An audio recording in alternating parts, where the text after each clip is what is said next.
I have the great privilege and honor now of introducing our moderator, Associate Director Counsel of the NAACP Legal Defense Fund, Janai Nelson, and our panelists include former Chancellor Bernadette Gray-Little, Professor Irving Joyner, partner at EducationCounsel, Jamie Lewis Keith, and then President of the University of Virginia, James Ryan. They will be discussing the ways forward in the university context. Ms. Nelson.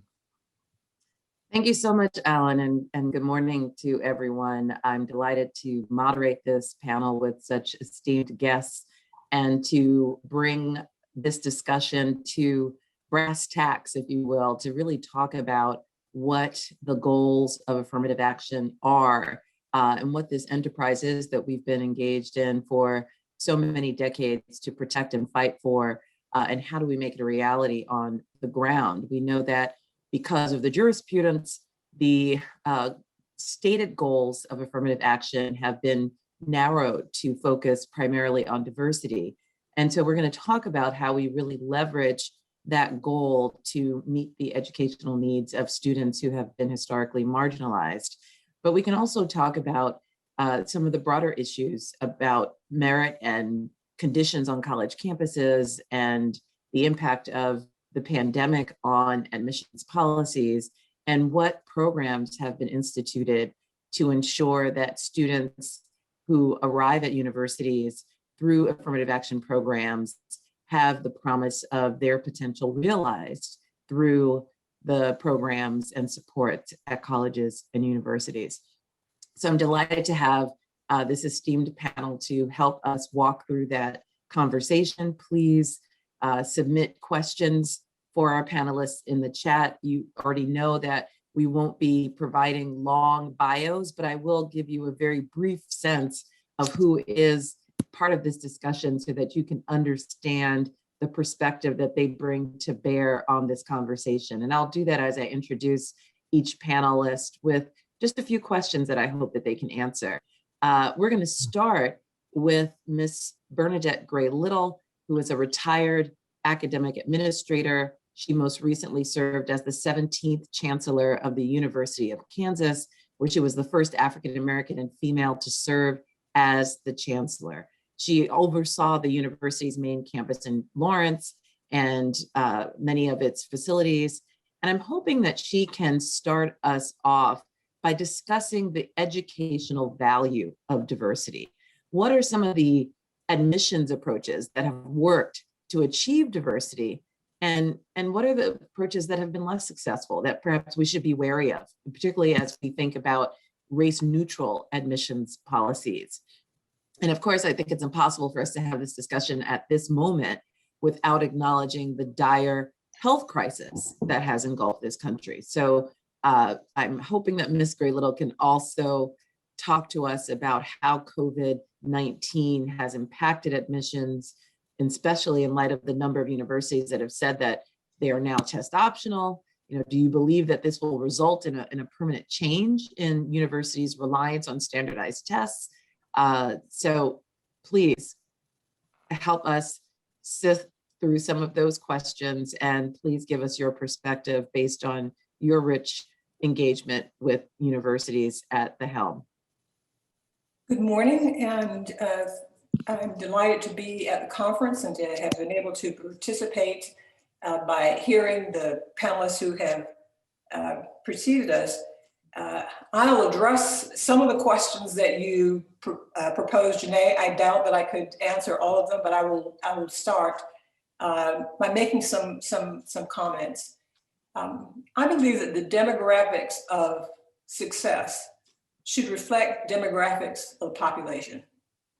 And where it does not, that there are problems of access, problems of justice that we've heard talked about so much in the last 2 days. We say we believe that access to education, knowledge, wealth, and power should not be predetermined by static demographic characteristics. And yet, as we've all have discussed, racial and ethnic differences in education, health, and income show that there is very much to be done to achieve equality in these areas. And so our focus today is how affirmative action strategies in higher education can further goals of diversity and equality. And to some extent, even that is controversial because while most universities and colleges explicitly espouse the view that having diverse students, faculty, and staff contribute to educational equality, and that diversity serves the educational goals of the university, explicit endorsement of equality goals has become fraught, and several people have commented upon that. So that in some ways, what might have been the basis for origins of affirmative action have been challenged and are not part of our discussion. The most frequently asked question about affirmative action, other than whether it's legal, is has it achieved diversity goals in higher education and is it necessary? And in general, affirmative action strategies have been seen as effective, for example, in increasing the number of women faculty at universities. It has also been seen as effective in diversifying the student body. In this conversation, as we've seen already, a disproportionate amount of attention has been given to a narrow sense of affirmative action, that is the admission of underrepresented minority students at highly selective universities. By highly selective, I refer to roughly the 50 top ranked universities and colleges in the US and the US News and World Report. These colleges enroll less than 7% of college students. And what it means is, as was just mentioned in the last panel, is that they deny admission to most applicants, including many with strong academic credentials, but they're important because they're seen as leading universities and because so much attention has focused on them, and they have been the subject of so much research in the past decades. The most dramatic evidence of the effectiveness of affirmative action probably comes from the negative case. That is, what has happened in places where affirmative action, in the sense of considering race and ethnicity as a factor, has been eliminated. And we have models for that. Starting in about 1996, several states made precisely that decision, banning the use of race or race and sex in undergraduate admissions to their public universities, forcing universities to use so-called race-neutral criteria. Texas, California, Michigan, Washington are among the states who made that decision. And these bans primarily apply to in-state applicants, who by state law comprised 80 to 90% of entering classes. There have been, as I mentioned, a large number of studies of the results of this. I'm going to just briefly state a couple of the findings based on studies in Texas and California. Texas top 10% plan and the California 7% plan are based on using top-ranked high school students or admitting top-ranked high school students. There is a way in which this assures diversity in terms of representation of students from throughout the states. These plans are not identical, and each of them has some nuances, but the question is, did they maintain or increase diversity? And there are some broad conclusions. The bans reduced enrollment of underrepresented minorities and increased white enrollment at selective colleges. In California, for example, both Berkeley and UCLA saw minority enrollment drop 50% in the years immediately following implementation of the ban. And the decrease was seen in African American, American Indians, and Latino students. And in California in particular, there was a notable shift in where minority students with the strongest credentials enrolled. They went from more selective to less selective institutions. The debate about whether the ban has an effect on less selective institutions is still going on, with some people suggesting that it does not have as much effect on less selective institutions because they admit most of their students, while others have reported that the ban has decreased minority access across levels of selectivity. Socioeconomic status and geographic or residential status have also been tried as race-neutral strategies. And again, they have been found not to be effective in maintaining or increasing diversity. And I'll mention one last report that is relevant to the UNC-Chapel Hill case that was mentioned again in the last panel, in which there was an examination of the use of all of these neutral procedures: class rank, socioeconomic status, and residential location, to see if using any one of these approaches could yield the same type of class. It is a class with as much diversity and with the same level of academic credentials as you could get from using a holistic admission process. And there were exhaustive statistical analyses involved in this study, and the findings were very clear. It was not possible to admit a class with as much diversity and academic credentials of the same level with any of these procedures. So to that question, have universities found effective alternatives to race-conscious admissions that achieve the diversity they seek? The answer is no, there are not. There has been substantial speculation about this issue, and I know that there are cases down in front of the Supreme Court, but it seems pretty clear from the research of the last 2 to 3 decades that affirmative action does have positive effects, that elimination of affirmative action does decrease diversity.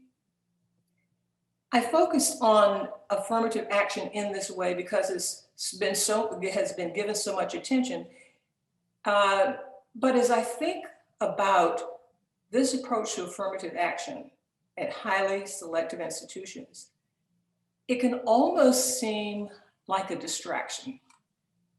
It is important. Affirmative action should be continued in this way. It contributes to diversity at selective institutions. But in this narrow sense, affirmative action is not able to achieve the very important goal of increasing the number of students, especially minority and low-income students, who are adequately prepared for post-secondary education, which would in turn allow their more vigorous participation in the economy. Now, this is a harder problem than the one we just talked about. And it's a harder problem, is one that does not have a single solution, and it is a problem that higher education cannot solve by itself. It will require many components of society, many avenues to address it. We need enabling policy and financial leadership from state and federal governments. We need to expand existing successful programs, often jointly funded by private foundations, that focus on structured educational enrichment and advising for students in junior high or earlier. We need programs offered by universities support success of enrolled students to increase. And it would be helpful to have laws that support universities being proactive in creating a society which in which success reflects the demographics of the population. Now, as you mentioned, COVID has had a very dramatic effect on everything about society. And I think that it is and will be having a dramatic effect on higher education in some very particular ways and in more general ways. In a particular way, because of COVID, many universities have discontinued temporarily the requirement of standardized test scores for admissions for the coming year. Some it will be for 2 years, and some others have already eliminated SAT scores permanently. This may remove one area of restriction for universities and provide them greater flexibility. It's also the case that because of COVID, there have been decreases in enrollment in many universities, and especially decreases in enrollment of low-income and minority students, making the issues that we are talking about even more stark. And generally, the effects of COVID on the economy mean universities have less revenue from other sources as well, especially public universities who are also experiencing reductions in state funding. And just generally the health of the population. I think I read yesterday that life expectancy has now had been reduced because of the excess deaths from COVID. Not only have they been reduced, but again, you see the differential effects that we've been talking about in so many other areas, that for whites, for example, the reduction is a little bit less than a year, but for African Americans, it's a little bit less than 3 years, 3 times the impact. So that some of the problems that we've talked about as contributing to equality are made worse by COVID, and some of the resources that we might have had to address it have become reduced. So I'll stop here. Thank you. Thank you so much, Chancellor Gray-Little.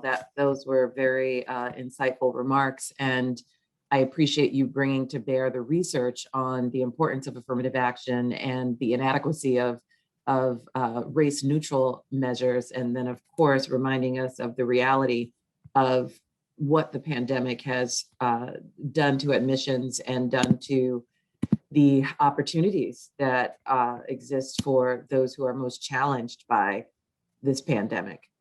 I'd like to bring into the conversation Jamie Lewis Keith. Jamie has a 35-year legal career, including almost 18 years leading the in-house legal function and serving in senior policy roles at premier private and public research universities. She currently practices with EducationCounsel, LLC. She previously served as Vice President, General Counsel, and University Secretary for the University of Florida and Senior Counsel, and Managing Director for Environmental Programs and Risk Management at MIT. And so she brings that perspective to bear on how you may advise universities in the best way to operate in this climate. I caught the tail end of the last panel, and I believe I heard Seth Waxman say that universities are quite unlikely to want to raise their heads or wave their hands to have courts scrutinize their race-conscious policies. And so I'll ask you, as a seasoned university legal counsel, what would you advise universities to do in this climate of heightened scrutiny of race-conscious admissions? You know, that's one reality on the one hand. On the other hand, there is acute sensitivity to and understanding of systemic racism against people of color. In light of last year's protests, in light of just the awakening of what I believe is really the unraveling of our democracy.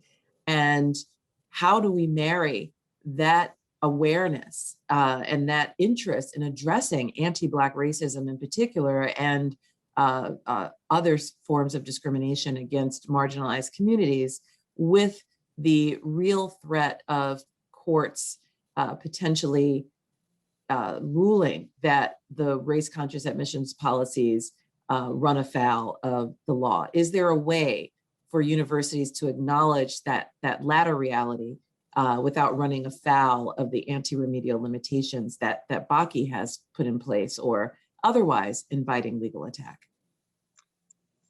Thank you, Janai, and I just want to thank the Civil Rights Center and Dean Boger, and especially distinguished Professor Ted Shaw, for including me in this symposium, which I think is not only grounding us, but also inspiring our action going forward. Ted has guided me in this work and been a cherished friend for 20 years. So I'm really delighted to be here and also to hear Chancellor Gray-Little's remarks just now. I'm going to highlight 5 points that frame my thinking about how to advance racial equity and diversity in higher education today. First, I would say that institutions that want to fulfill their missions and critical roles in society, this is a time to demonstrate a strong commitment to both racial equity and what I will call educational diversity, this diversity interest, to not be intimidated by the law, but also to act wisely, which means taking strong action that also adheres to the requirements of existing law and resisting bravado, because failure to satisfy existing law on race when brought to a court, particularly an unsympathetic court, can be expected to result in worse law, and that can undermine diversity and equity efforts across a judicial circuit and across the nation. So my overall message is do diversity, do racial equity, but do each one very intentionally and do them right. Which brings me to the second point, which is that it's essential that we not let the law prevent an institution from taking effective action to specifically advance racial equity. In our regular activities and communications, as well as in litigation, we have to start putting forward the evidence of the existence and effects of systemic racial inequity within the norms of higher education, just as they are within the norms of many pillars of all pillars, really, of American society. Some of these norms are considered as indicative of a time in history or as benign traditions or even as reflective of excellence, but they are in fact profoundly damaging to individuals of color today. Educational diversity is a research-supported, compelling policy, and we certainly don't want to lose it, but we have to stop limiting both the dialogue and the institutional action to a focus almost exclusively on diversity. This requires recognizing the existence of systemic racism in higher education and taking systemic action to disrupt it. Take stock of an institution's own history, transparently acknowledge how the institution is perpetuating systemic racial inequity in its climate, its culture, and norms, even though these norms align with those that are accepted in American society as benign, and determine how the institution can shed these norms and diminish barriers to equity. This really brings up what happens to a student when they actually get into an institution and have an experience there. Without triggering federal non-discrimination law, an institution can embrace mission that expressly includes contributing to racial equity in society. Pursue race-focused curricular content and programming to elevate truth and understanding.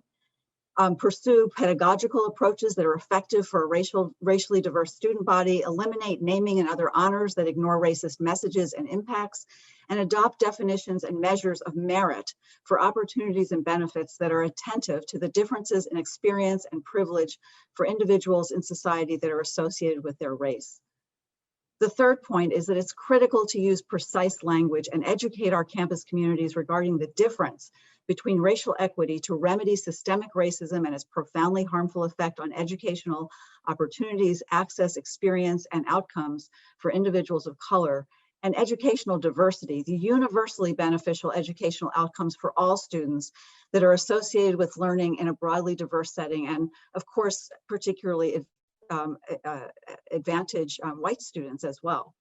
Both interests are critical to achieving an institution's mission and role, but while these interests can be complementary, they are different. Opponents of both equity and diversity champion obfuscation of the difference. They use affirmative action, which they wrongly and intentionally paint as unfair racial preferences, as opposed to measures that remedy race-based harm that has been inflicted on individuals and demands level setting at the starting line.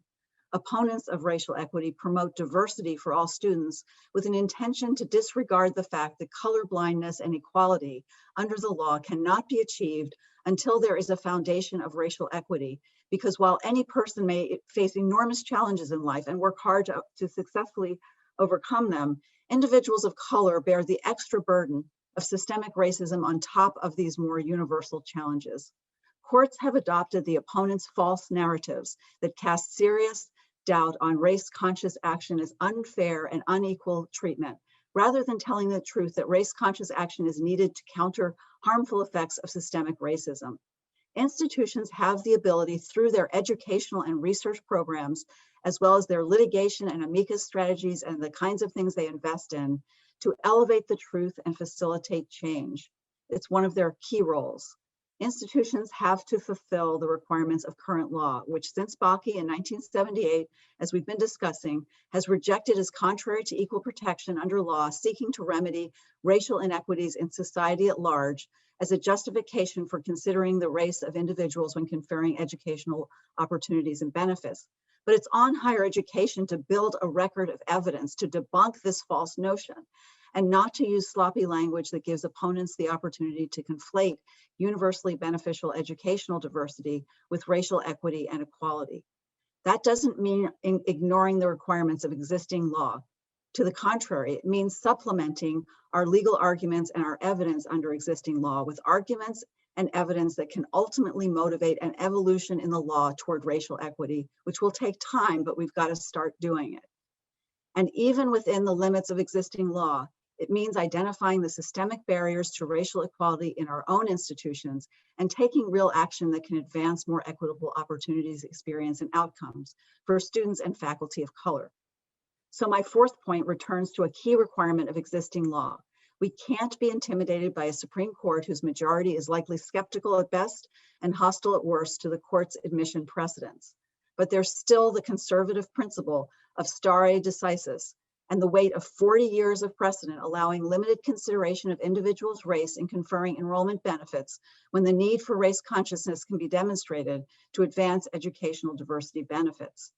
The burden is on the institutions of higher education to demonstrate the need for that with actual evidence. And among the evidence that's essential to meet that burden is serious and ongoing consideration, use, and evaluation of the impacts of what the court has called workable race-neutral alternatives to individual race consciousness. While there is nothing neutral about race in American society, we should not malign race-neutral strategies, even though, as Chancellor Gray-Little noted, they are often not alone adequate.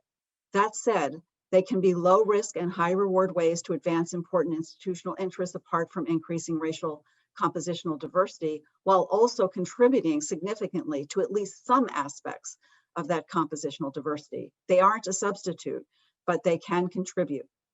Using race-neutral strategies is not evidence of lack of commitment. Indeed, it is a demonstration of the seriousness of an institution to take wise and critical action to preserve the limited race-conscious authority we currently have to advance educational diversity interests while we act on our campuses and in our programs and in the courts to also evolve the law to advance racial equity. So what I'm saying is get that evidence and do both. My fifth and final point is related to the fourth.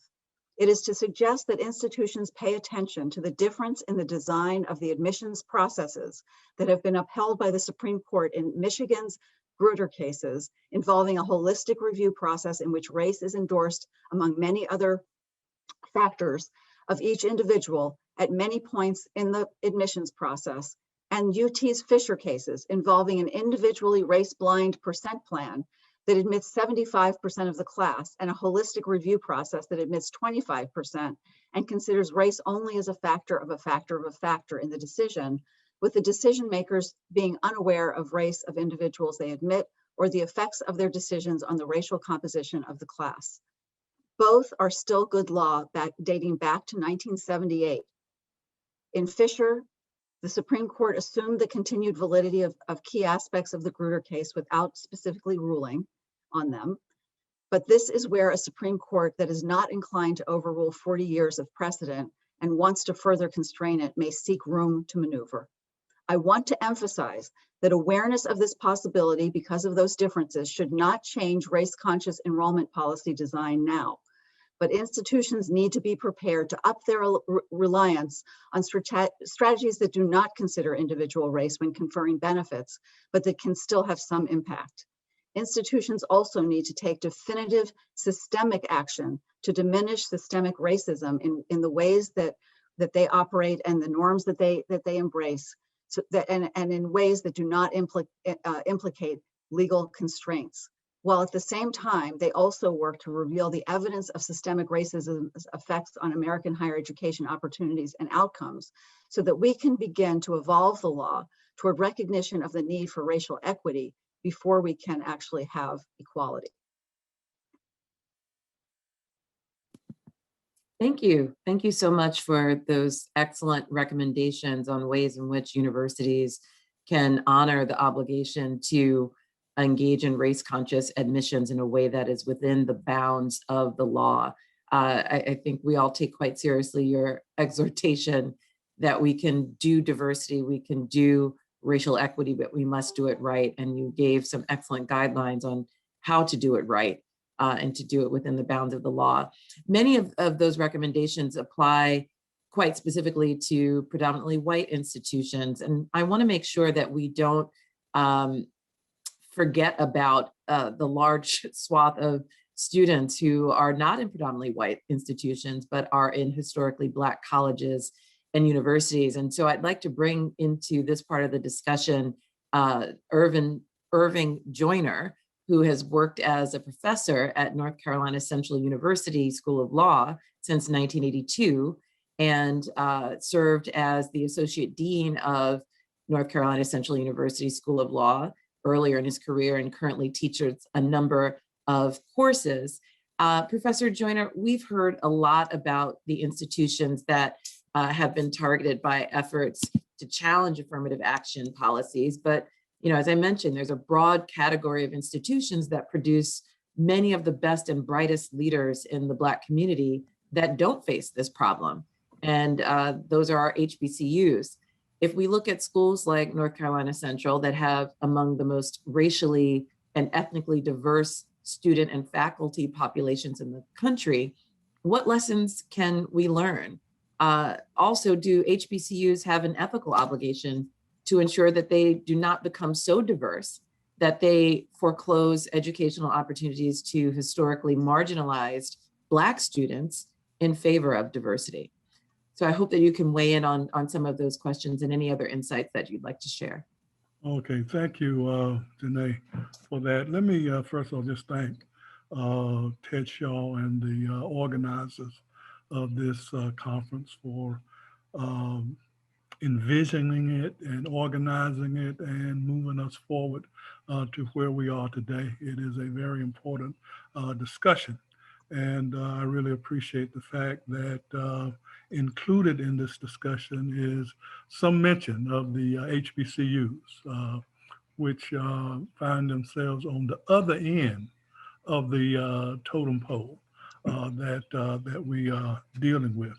First of all, HBCUs, for those of you who don't know, and to kind of give some context to this discussion, what was a term that was coined in the 1968 Higher Education Act that Congress passed, which served to expand federal funding to these historical institutions around the country. HBCUs, as defined in that act, were those institutions that were primarily focused on the education of African Americans, and that had created a student body and a faculty that dedicated itself to uplifting the African American community. And this history of HBCUs predated the Civil War, starting in 1837 with Cheyney University in Pennsylvania, and then in 1856 with Wilberforce University in Ohio. But most of the 111 HBCUs which presently exist were established between 1865 and 1900 during Reconstruction. And they were focused primarily on the need to provide an higher education to a community or population that was excluded from white universities, or where the vast majority of members of that population could not get into those institutions because those institutions were seeking the best from among us, or the talented 10th from among us. So the HBCU experience has always been an expanded one that did not seek to obtain or provide education to the best, but rather to the rest. And it was about expanding opportunities for the vast majority of African Americans at the time to obtain an education. So it was a home place, and it was a family gathering that was created to form a community within the institution that address deficient educational preparation at the secondary level, and also was designed to address ongoing racial discrimination and racial bias which existed within our society. And in that regard, the educational mission was designed to expand and open up and encourage, inspire the larger group of African Americans to participate in the higher educational pursuit, but also to prepare them to deal with the racial injustices, racial discrimination, racial biases that they were going to confront, and then prepare them to adequately confront those experiences that they would have moving forward. We are very proud of our history. We have been successful in creating leaders that have presented themselves in every sphere of American life. We are certainly honored that Kamala Harris, who some of you may know, is the Vice President of the United States and a graduate of Howard University. And we look at such luminaries as Thurgood Marshall and Julius Chambers and Henry Fry, among others, who graced the verdant greens of HBCUs from around the country. So we are proud of that history. What set us apart, I think, from the larger, more established and prestigious so-called institutions is the mission. What is the mission? And our mission has been the same from 1837 up until today. It has broadened somewhat, but the mission is to serve underserved communities and to develop leadership from among the residents of those communities who can then go back into those communities to help uplift them and to send us other individuals that we can train and prepare for those leadership roles. Now, there are 101, I said 111 before, but there's 101 HBCUs that are located in 19 states in this country. 89% of those are located in the South. And those private and public institutions represent roughly 2.5% of the total colleges and universities in this country. 59% of them only confer undergraduate degrees. 41% provide graduate degrees, and 28% of them will award doctorate degrees. So while HBCUs serve a predominantly African-American student population, by 2018, non-African Americans constituted 24% of the student bodies who are these HBCUs institutions.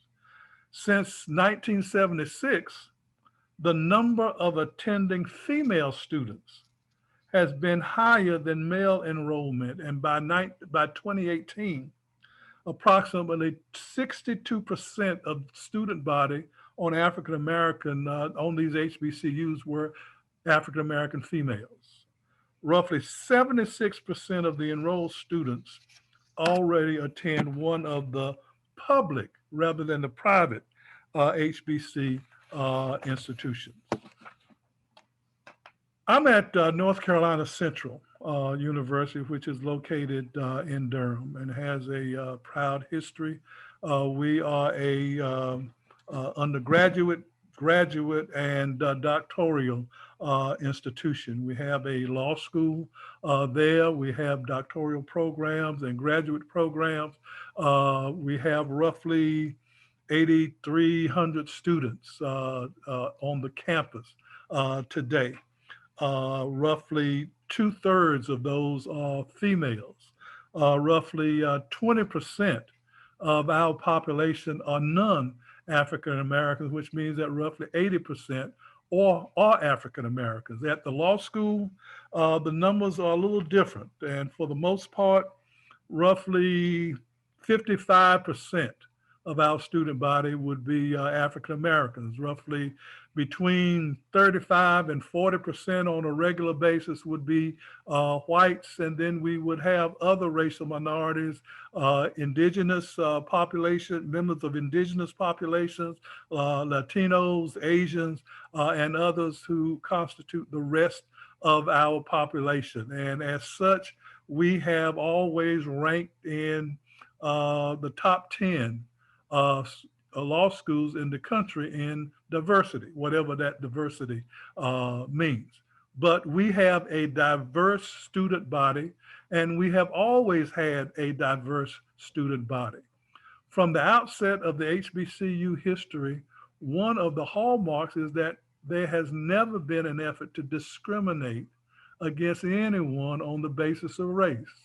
Going back to Cheney State, to Wilberforce, and even today, there has always been a non-discriminatory policy in the admission and in the hiring of faculty members at these institutions. So we've not had, as a part of our history, an instance where people have been excluded on the basis of race. Rather, we have been excluded from consideration on the basis of race.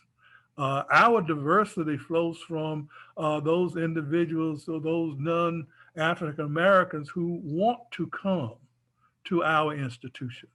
And based on our history, the reputation of our graduates, the reputation of our programs, they feel that we have something to offer them.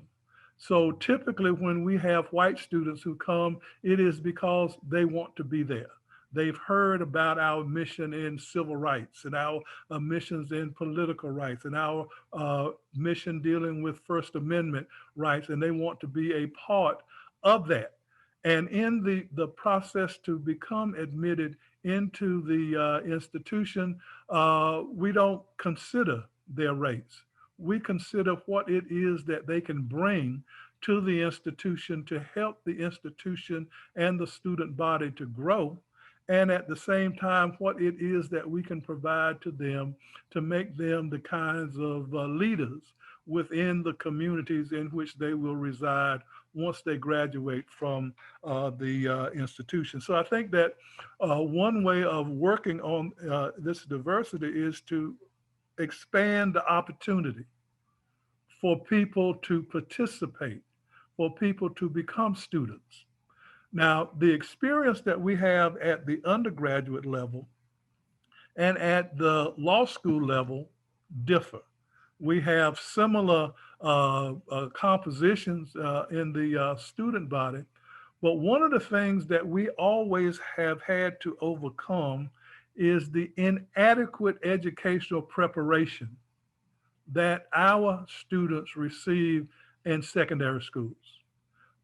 We have to remedy bad teaching that existed at the secondary level. And as such, we take risks on students who would academically not be prepared to qualify at the larger institutions, who are seeking the high achievers from within our community. And in fact, we end up competing for those high achievers, and typically we get bought out because these institutions have money that they can buy off the best from within the population that we serve. Nevertheless, we get many high quality students at our institution, but we are aware that one of the things that we have to deal with is remedying the poor educational offerings that these students have gone through at the secondary school level. That is an ongoing effort that we are dealing with, and we even deal with that at the law school. Certainly at the undergraduate level, we have to deal with that. So we don't seek to obtain the best, but we focus on the rest and give them an opportunity so that they can go out in life and become one of the best that's operating within our society. So we look at our mission, our history.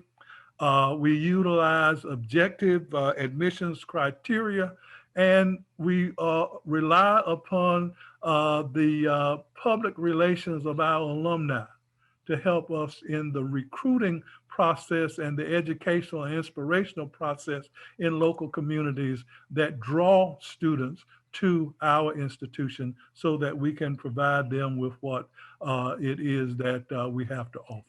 With that, I will end, Janai, and we can have some discussion. Well, thank you, Professor Joyner. Those were very helpful perspectives to share. I don't think people often think to look to HBCUs as a model for diversity, and you've outlined the many ways why they should. Before we open it up to questions and answers, I very much want to bring into the discussion James E. Ryan, who serves as the 9th president of the University of Virginia. He is a leading expert on law and education and has written extensively about educational opportunity. He also brings the experience of having served as dean of the Harvard Graduate School of Education, and before that was a professor at the University of Virginia School of Law.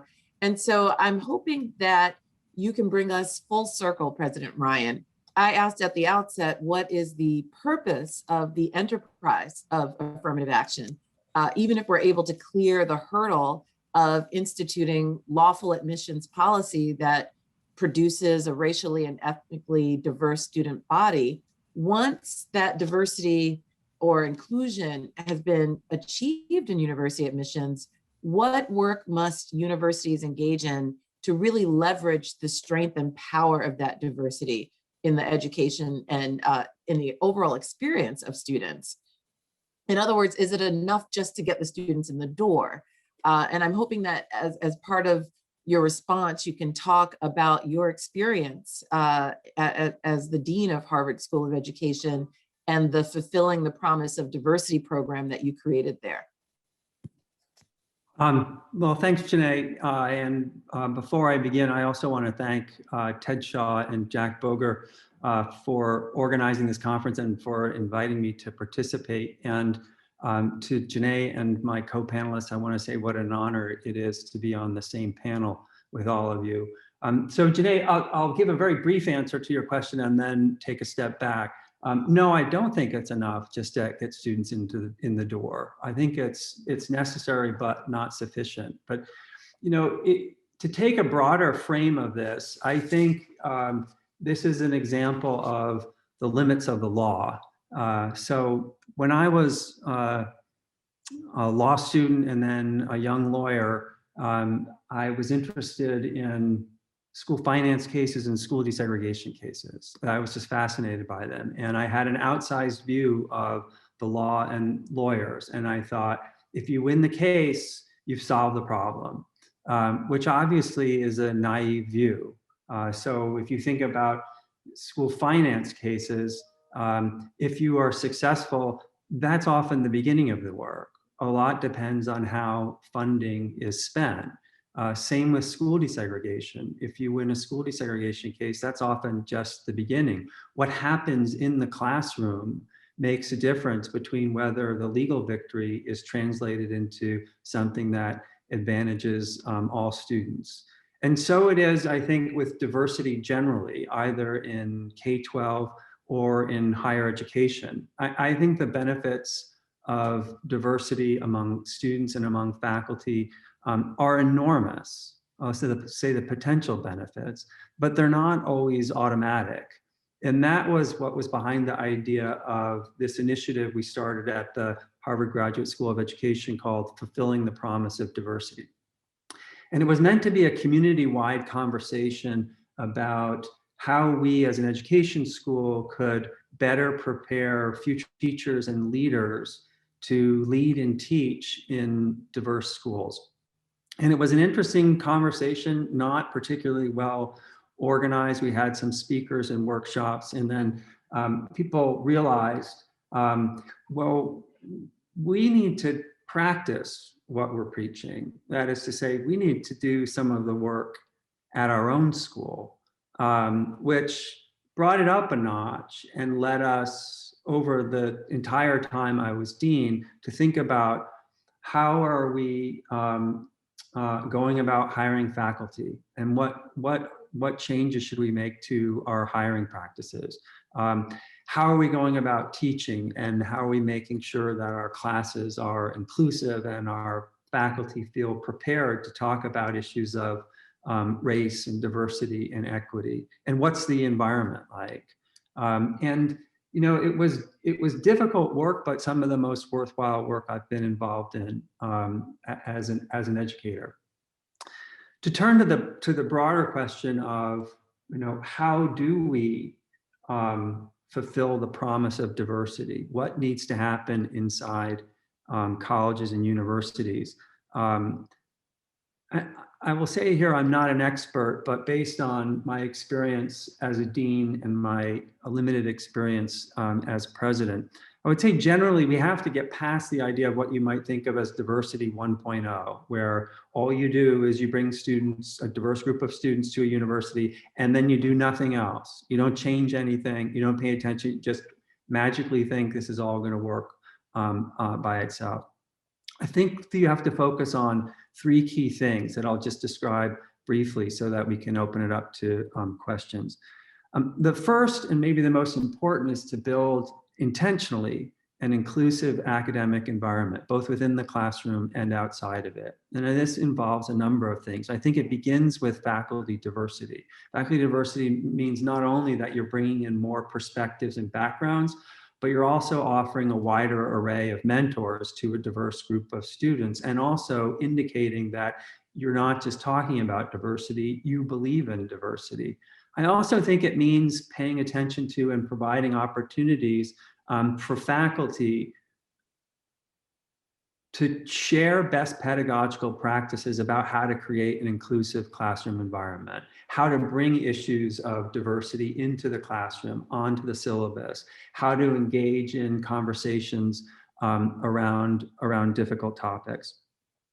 I also think it means thinking about the needs of all students, and especially students who don't already know how to navigate a college or university. That can be as simple as making sure that faculty understand, explain to students the purpose of office hours and make it clear that their door is open to office hours. It can also mean making sure that dining halls or dorms are open during breaks for students who can't afford to go on vacation or can't afford to go home. It means also paying attention to whether students have the opportunity to participate fully in the life of the university, or whether there are financial obstacles to them doing so. The second is, I think it's important to ensure that the campus environment, the built environment, reflects the diversity of the faculty and student body.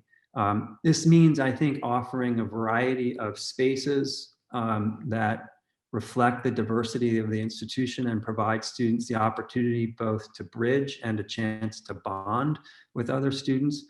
But it also means paying attention to the messages that are sent by portraits, memorials, statues, logos, and other symbols. Who you honor and value sends not just a message about your past, but a message about your values today. These are hard issues, obviously, and navigating between the past and present is always difficult, but it's nonetheless important because it creates and sends signals about what kind of place you are, what kind of place you want to be, and who's welcomed and who's valued.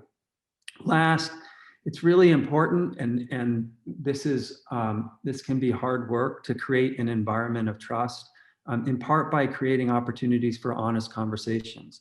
And I think that begins in many respects by being honest about your own institution.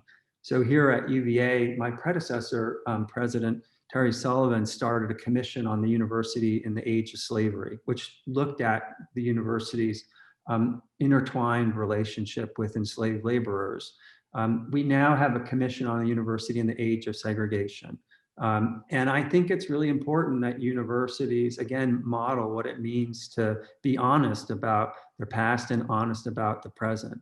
As for the present, I think it means supporting student groups that try to foster conversations across lines of difference. I think it means holding university-wide events to model the kind of conversations that you'd like to see.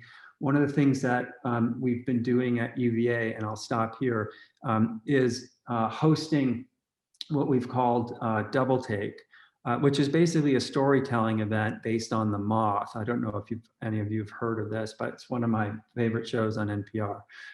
But it allows members of the community to tell their story, often around a theme like building bridges.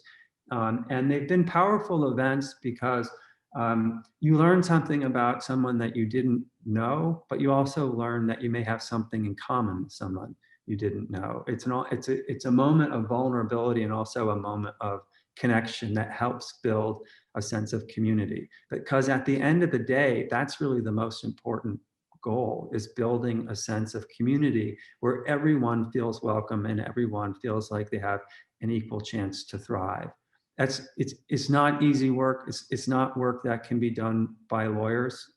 It's work that needs to be done by those of us who are fortunate enough to be inside universities.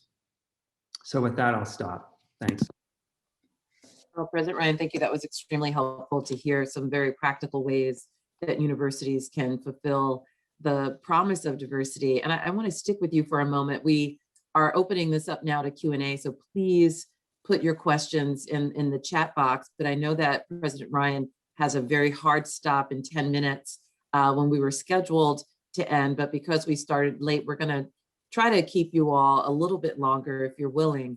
But President Ryan, perhaps you can talk to us about what you see the future challenges being when we think about the battleground that curriculum is in K through 12 education now. When we see states across the country attempting to rewrite history for younger students who will eventually be coming to your university and other universities across the country with perhaps a very warped sense of their place in the world and of the history of this country.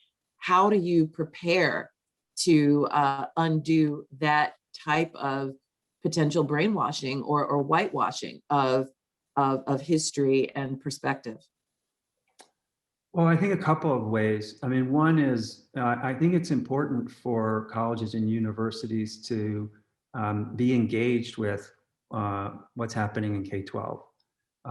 Whether you like UVA have an education school or not, but especially if you have an education school, I think there's expertise to offer. And I also think that there's an opportunity to voice the pretty simple idea that we should teach history straight up and not try to gloss over the difficult parts of it. I think that's critical. But I also think the second part is ensuring that students, when they come to campus, have an opportunity to learn the history that they may have missed. And this again is easier said than done. I mean, it's surprising to me the gaps in education around the history of this country. I saw this all the time when I was a law professor, and I saw it when I was the dean of the Harvard Education School. I would have thought, especially those who were in a graduate school of education, would have heard of redlining before they arrived at a graduate school of education. And so many of them hadn't. And I had conversations where they would say, I had no idea that this existed. And this explains so much about our current educational system, where kids go to school, who goes to school with whom. That's just one small example, but it's never too late, obviously, to introduce students to a truthful version of history, but it's far better if it happens earlier than graduate school. Yeah, I would absolutely agree. I don't know if any of the other panelists want to weigh in on that idea of whether there are just some baseline courses or a set of understandings and principles that all university students should have. Yes, Chancellor Gray Little, are you answering? No. I was just going to add that I think there's an authenticity point that President Ryan is making that is really important, which is that if we really care about equity, and that's really something that an institution stands for, that has to be something that's part of the whole fabric of the educational process. And I know some institutions, when I was at University of Florida, there was a course that all freshmen or all incoming students had to take that was about how to live the good life. And it included multidisciplinary perspectives across a number of colleges, and focused on issues of race and gender and other kinds of issues, among many other things. I know that some institutions, some public institutions, have flag courses that students take that address diversity and racial issues in society, and do some of the things that President Ryan was identifying. So it is a question of actually showing in the actions that are taken that there's a real authentic commitment, and that's part of what the role of the institution is. And that, by the way, also not only accomplishes a lot from a policy perspective, but it also chores up some of your legal positions as well, to show that your interest in diversity and equity are authentic. I will add to the comment that I agree that creating an inclusive environment and focus on diversity are important.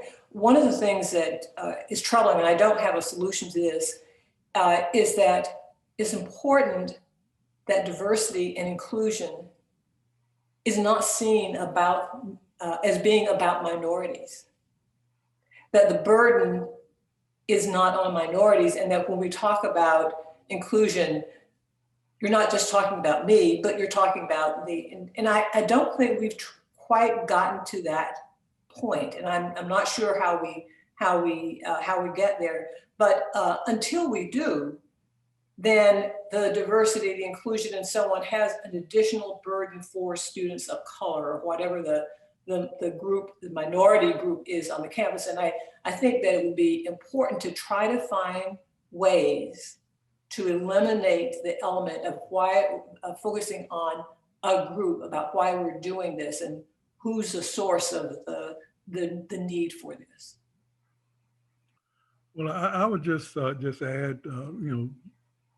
along with everyone else, the necessity of having courses on the history of race for all students.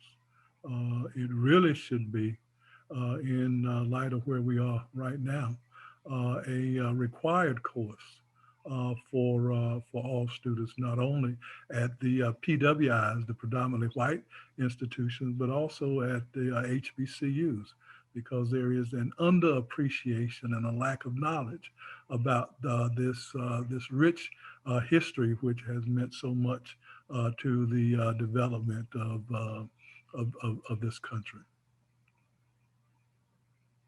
Yeah, thank you so much for those excellent points. It's true that all students really need to have that grounding in history.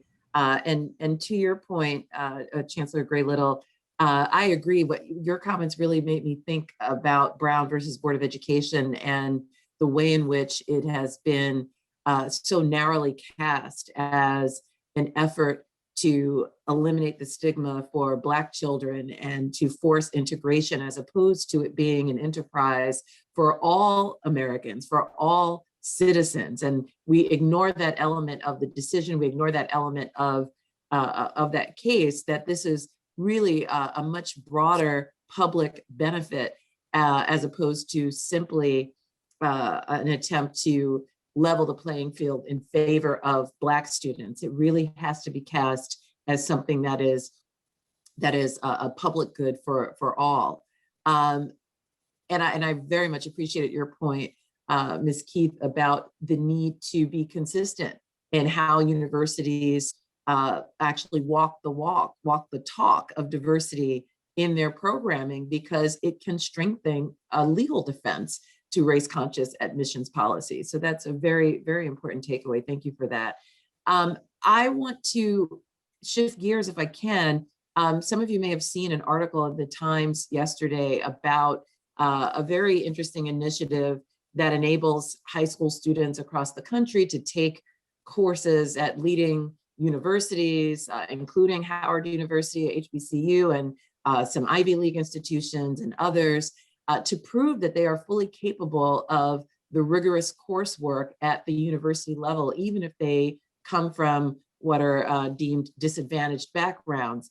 I'm wondering what your reaction to those types of programs is as a way to respond to the lack of diversity and opportunity in higher education. And again, I think you have 60 seconds left, President Ryan, so I'll let you start, and then I'll thank you in advance for your participation on this panel. Well, I thank you, and I'm sorry that I have to duck out. I was fascinated by that. I mean, what it points to is the fact that when we're selecting students for admission, we have to think hard about the factors that we're looking at that signal whether students are likely to be successful or not. And we talked a little bit about the fact that a lot of schools are going test optional during the pandemic, and UVA has done that, and some may continue. We're going to wait and see, looking at what happens over the next couple of years. But it's a fascinating point that, the way that we go about selecting students, it inevitably overlooks some students that could succeed. And to me, it's a challenge for selective schools to think hard about what factors are they considering when deciding which students to select. So with that, I will leave it to my esteemed panelists to answer and resolve all remaining questions and problems. Thank you again for allowing me to participate. Thank you. Other responders to that question? Well, let me just add, I think, the notion that numbers don't define capacity and ability has been certainly confirmed by what these programs. That we have a performance-based admission program at our law school, where students who don't measure up on the numbers, either the LSAT, the standardized test, or the GPA, have an opportunity to establish over a 2-week period their ability to handle the rigors of a law school education. And we have operated that program for a couple of decades now. And out of that, we have found that many of the students who began their law school education in that program ended up being at the top of the class when they graduated. So this is just further confirmation of that effort on our part, and so we certainly value the efforts that's going on now at other schools to include or expand their notion of what a qualified student should be or is. That's great. Those types of programs are incredibly important and really debunk the reliance on numbers and give students a real opportunity to actually show and prove what they can do. Why don't I go to some questions that have come in through the chat? And this is a question for all the panelists.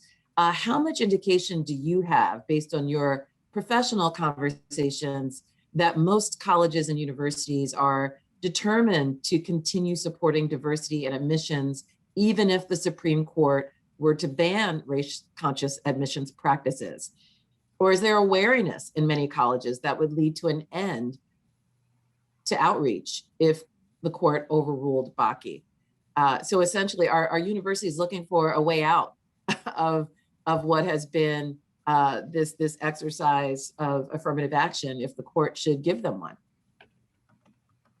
No,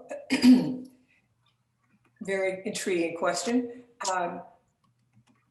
I believe that many universities, I might even say most, certainly most that I'm familiar with, have a sincere interest in diversity for the sake of diversity and for the sake of equality. We've talked about some of the restrictions based on using the equality focus, but I think the interest is sincere. How rigorous universities would be in pursuing diversity for whatever reasons, if the Supreme Court were to ban the use of race-conscious admissions, I cannot say, but I think that many of them would try. I don't know exactly how they would do it, but many of them would try.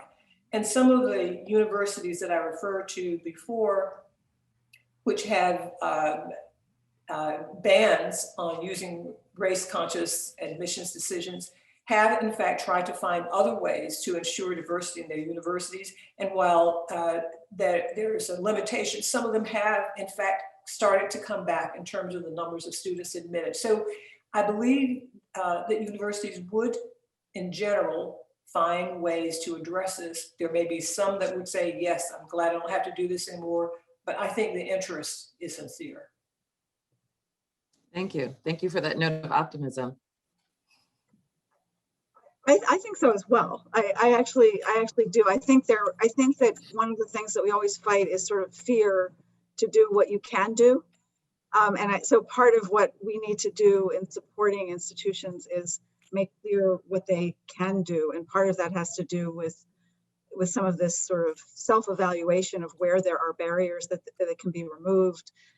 Some of it is the hard work of really doing data analysis to see what kinds of so-called neutral strategies would be helpful. Some of it is the work of trying to evolve the law so it becomes more favorable. All of those things are efforts that I think we should be doing now. We shouldn't be waiting for the other shoe to drop. At the same time as we continue the efforts that we are able to do under existing law. That's my. I think that a real commitment requires all of those things, and I think institutions would like to do those things if we can support them to do so. And to me, this echoes your earlier comments that in moving forward, we don't need to be provocative, but we don't need to be intimidated. We shouldn't allow ourselves to be intimidated by the law. Right. And yeah, I think the way one thing I always say about the law, this is probably from my MIT experience, is that the law is to and diversity efforts very much what gravity is to aircraft design. It's not why you're doing it, but you better understand it in order to get the plane off the ground. And it's the same thing. So we should be driven by the mission of the institution. We should be driven by the policy we're trying to accomplish. We should figure out all the ways of accomplishing that well. And we just need to know about the law and the parameters of law so that we we can do something that's sustainable and will allow us to be successful in the end. Yeah, thank you. I think we have time for a couple of questions, and I want to build on this conversation a little bit more and ask. I mean, this harkens back to a comment that Chancellor Gray Little made earlier about I guess the honesty about diversity. And is there a way for universities to really embrace this understanding of diversity as not just a racial minority problem, but something that is, again, going back to the idea of it being a public good, and really correcting the flaw in our interpretation of Brown? What work can we do to expand that conception that would, hopefully make a university interested in pursuing diversity for its own sake, even if it doesn't have the a mandate or from the court?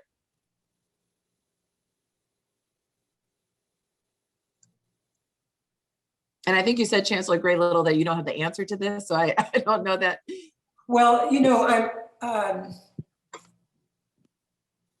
first, I think for the university leaders, who are going to be the spokespersons for this, that has to be a sincere belief, a sincere commitment. I think about the number of instances in which I have seen people who were appointed as head of diversity and inclusion, so on university campuses.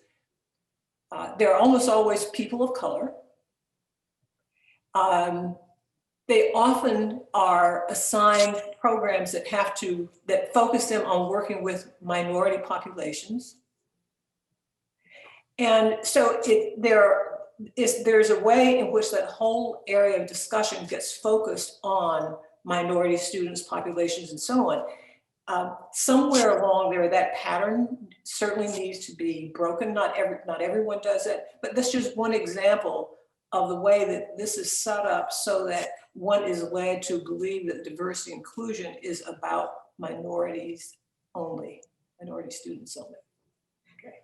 That's a really excellent point, that there are structures that we could change that would be signals about how we conceive of diversity in a very different way. We are running out of time, and I want to end with a question that I think is critical, and I want to thank whoever put this in the chat, because it really centers and grounds the whole purpose of this conversation. And the question is this: how do we give students more agency in this process? We're often the objects of these conversations. We're talked about in diversity discussions, but we're rarely subjects in these processes. We don't get to take part in what decisions universities make. What role can students play beyond listening sessions? And this will give you an opportunity to provide your last remarks and really center the reason that we're all here discussing affirmative action. I'll say just briefly, it is certainly possible for universities to include students in all their planning about diversity, where the university is going, the whole process of racial recognition, if that's going, there would be no reasons that students wouldn't be or shouldn't be involved in all of those kind of discussions. That would be just off the top of my head in 30 seconds. Thank you. Well, off the top of my head, I would just say that students have to demand a place at the table. And if they don't demand a place at the table, then the institution is not going to recognize that. And I'll end with that.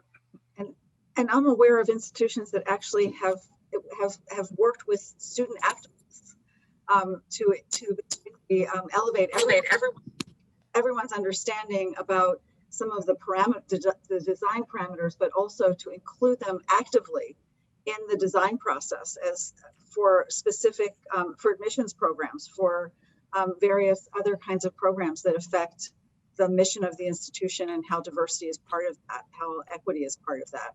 So it becomes sort of a joint problem-solving endeavor rather than an adversarial effort, one that sort of invites all those perspectives to come into the process. I agree. And it also creates buy-in, the buy-in that we're talking about if students are engaged, and students of all backgrounds are engaged in this process. So thank you so much for this very rich discussion. This was incredibly helpful, I think, to advance from theory to practice. And I want to thank, especially in addition to the excellent panelists, Jack Boger and Ted Shaw, for including me in this discussion and for continuing to bring all of us together to talk about this incredibly important issue and not to take our foot off the gas of ensuring that we continue to demand equity and inclusion and opportunity in higher education. Thank you all very much.